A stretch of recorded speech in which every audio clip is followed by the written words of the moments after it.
12 million copies worldwide and scored her 5 Grammy nominations. Please say hello to Avril Lavigne.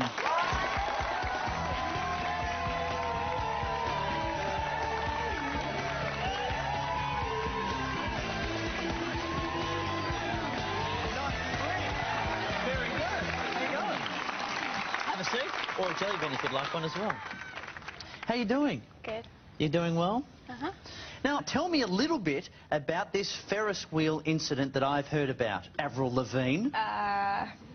You probably heard that me and my guitar player, Evan, we were on a Ferris wheel, and we were in one cart, and there was a cart behind us that had, like, I don't know, my security guard and, like, some other people, and we hit, like, a certain spot where, like, our window met their window, so we, like, yanked our pants down and made them. As you would do. Did they recognise you? Well, not from just, that's Avril Lavigne's cheeks. But just before that, did they recognise who you were? Mm-hmm. So are you worried about anyone printing anything or selling their story? That was so long ago anyway. Now, I'm interested to know a little bit about your upbringing, because you actually, when you were younger, used to sing a lot of gospel. Is that true? That's where I got my start, was in church, and kind of branched out from there after. But I went to, I grew up going to church, and that's where I sang my first solo. So does that mean you've always wanted to sing from a very young age? Were you the kind of kid who sung into a hairbrush, that kind of thing? Yeah, totally. Like, I'd always, like, jump up on my bed and be, like, singing, and I totally did the hairbrush thing, yeah. What was your favourite song to mime to? I was really into, like, the Beach Boys when I was younger, so danced around to that. I was a big fan of Footloose by Kenny Loggins. Do you think less of me because of that? No. Oh, good. So, coming from a religious family, does that mean that your parents were quite protective of you when you were younger? Yep. My parents were very protective. I wasn't allowed to, like, go to parties or anything like that, even when I got into high school. Really? Yeah. Was that hard when you were in high school, if you weren't allowed to go to the parties? Were you a bit on the outer because of that? So I'd have to, tell my mom I was sleeping over at my girlfriend's house and then sneak out. So well, you were only in a small town, 5,000 people, in Canada. Did people used to know when you were sneaking out, or was it a small enough town that you'd get busted? It was actually pretty small. If you were doing something and someone saw you, they'd, like, go tell someone, and then the whole town knew. So did you ever get caught, ever get in trouble? I got in a lot of trouble. I got caught for everything. Except for, like, a few things, but most things I got caught. And the things you didn't get caught for are best left quiet, probably. Yeah. Yeah.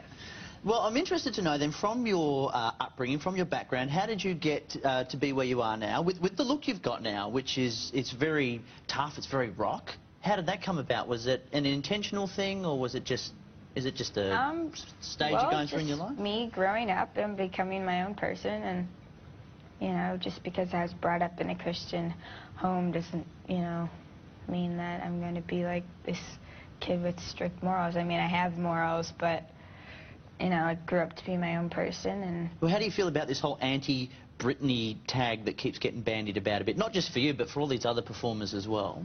It's kind of weird.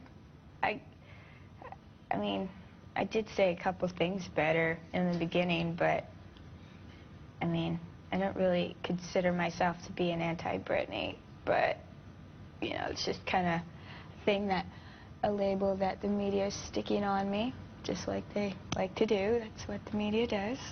Because you are only 18, have you found it tough getting into, I mean, obviously all you want to do is perform. Do you find it hard doing the talking that has to come with the singing? You mean like interviews and things like that, and dealing with the media and all the press and all that? That's like, yeah, my least favorite part is, like, the other stuff, I thought, like, I didn't really know that there is so much besides performing to do with what I do. Like, I just kind of figured when I was in the studio writing and recording my songs that as soon as my CD got released, I'd, like, jump right onto stage and sing. And it took, like, months before I even got to perform, like, my own concert. And you just have to work for it, and you promote yourself and get your name out there, and you know, I'll always have to do interviews and, you know, always be promoting something, whether it's, you know, in the beginning I had to promote myself as a new artist, but next I'll have to promote my second record. So you can't really get away from it, but... And now you're here in Australia, and I know the one thing you wanted to do while you got here was see a koala. Did you actually get to do that? We wanted to see koalas and kangaroos. Yes, we went to the zoo, but it wasn't good enough. We didn't get to hold them, and my band and I, we want to be able to hold a koala bear. Well, that's what we thought would happen, which is why we've got one with us right now. Oh, my God! His name is Don the koala. This is Todd, and we've actually got one, so you can actually get up close and touch one. Because you weren't allowed to touch one when you were at the zoo, is that correct? No. This is Don. Say hello to Don. Want to give me a scratch? This is Todd the keeper. This is Don the koala.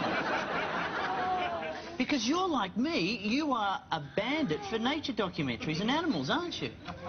God, it's so cute. It is. And he smells funny, which is what I like. So are they as cute as you expect them to be? So cool. I can't believe that. So cute. Where's my band? They have to see them. Oh, we'll have Don at the after party after the show, make no doubt about it. So is he high right now? Oh, not really high. He's just checking things out. Yeah, on all the leaves they get high. It's just that his leaves don't have many nutrients in it, so that's why he sort of sleeps all day. Oh. No, he loves all the attention. Oh my God, I can't believe I'm touching one right now. Have you touched one before? No, I haven't.